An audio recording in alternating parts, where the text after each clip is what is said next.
Welcome back, everybody, to Warriors of the Rainbow Spiritual Guidance YouTube channel. As always, my name is Jason and I will be your guide.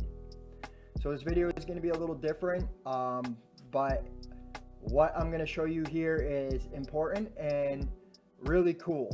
It will actually enlighten you to your power and to what is going on in the cosmos.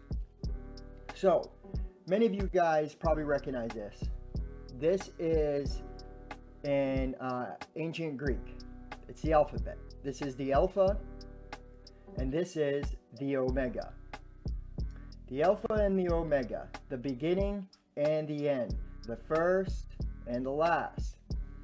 So, right off the rip, what you see here is this kind of looks like the symbol of Leo and Libra. And I'm going to show you that it's not a coincidence. This is a drawing that I did. This is the macro and the micro. This is you. This is me. This is everyone in creation. The human body is the zodiac. I will show you here. The head, this is the Lamb of God. This is Aries. They represent the head, the upper mind, the mind of God. Taurus. Now Taurus represents the face, and the neck and the throat. The neck and the throat, and even the lower mind. The cerebellum.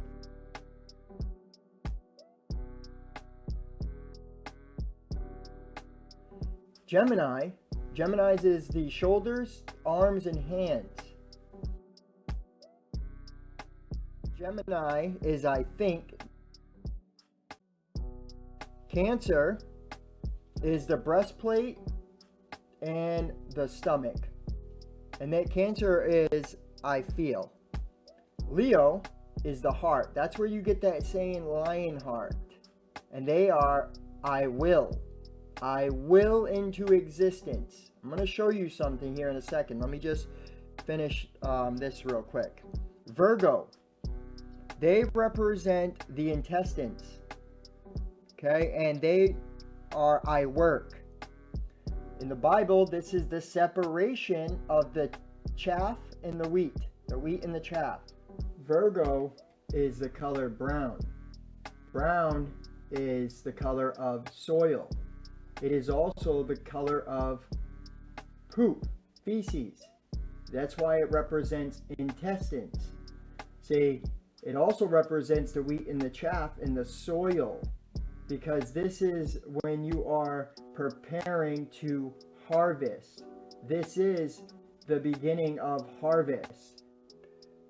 This is Libra, which I should have drawn it over here a little more, but Libra is we unite. And they are the kidneys and the adrenal. Libra is the symbol of the scales of justice. This symbol consists of the ancient Greek symbol omega above a horizontal line. Now this is said to resemble a set of balanced scales. It's because Libra is associated with the law, fairness, and the element air, as well as the planet Venus. This is when the scales are balanced. This is when the seasons are balanced. This is the equinox of the fall. So this is when you are now receiving the harvest, or you're receiving the judgment, the karma of your work.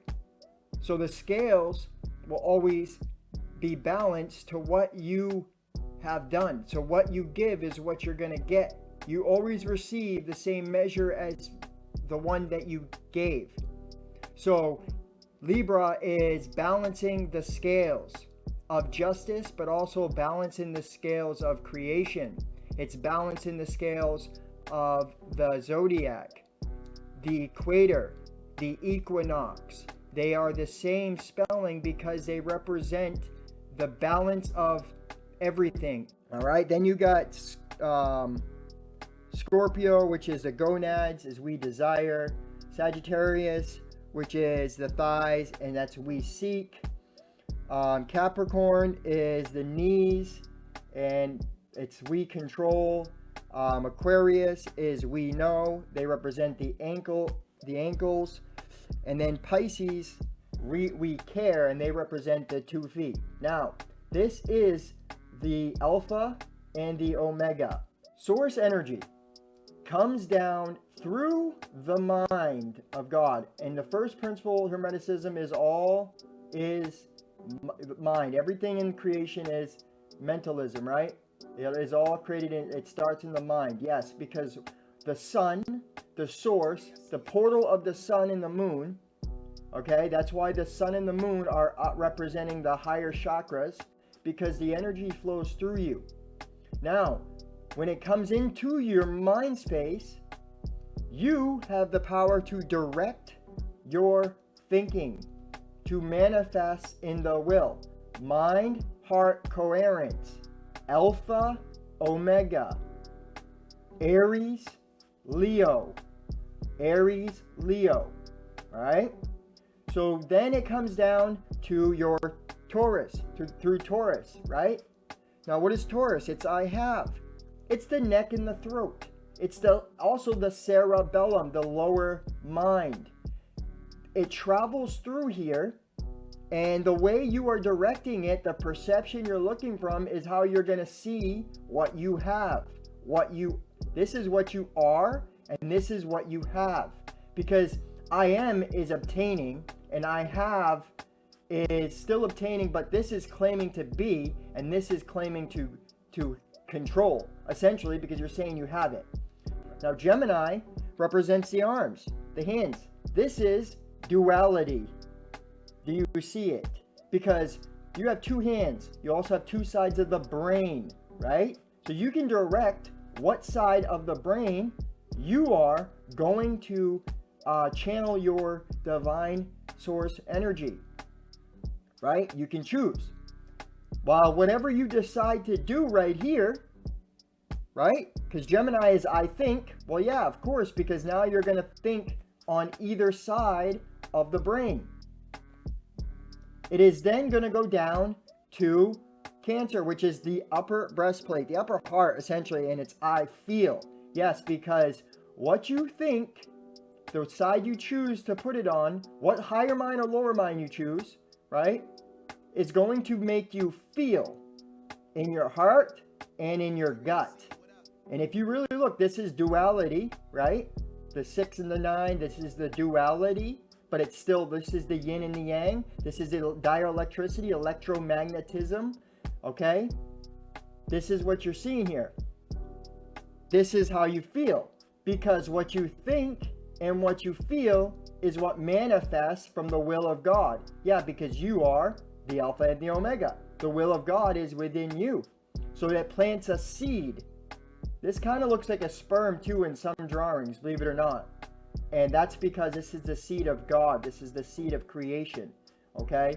So, mind, heart, coherence. This right here, the Taurus, Taurus is another way, yes, because it's the Taurus field. This that is created from the heart. You see this? So this is mind, heart, coherence. So what you think, the way you direct it, the duality you choose is going to mix together and create a seed that is going to manifest. Now, Virgo, if you decide to, in the Bible it talks about the 5 virgins with oil. It's actually, there's 10 virgins and 5 kept oil and was able to go to the wedding with the bridegroom because it kept its light and was able to see in the dark. And then the other 5 had no oil.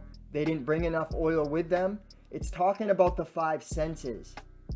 It's talking about overcoming the 5 senses. That's what that is. That's separating the wheat and the chaff. Yeah, because every year, what you start to do in this time is you start to harvest. You're separating the good and the bad. You're separating the things that worked for you and the things that didn't. You're separating the good fruit and the bad fruit, right? So that when you harvest here, You have a plentiful harvest. Beginning and the end of the season. The Alpha and Omega. Do you see it?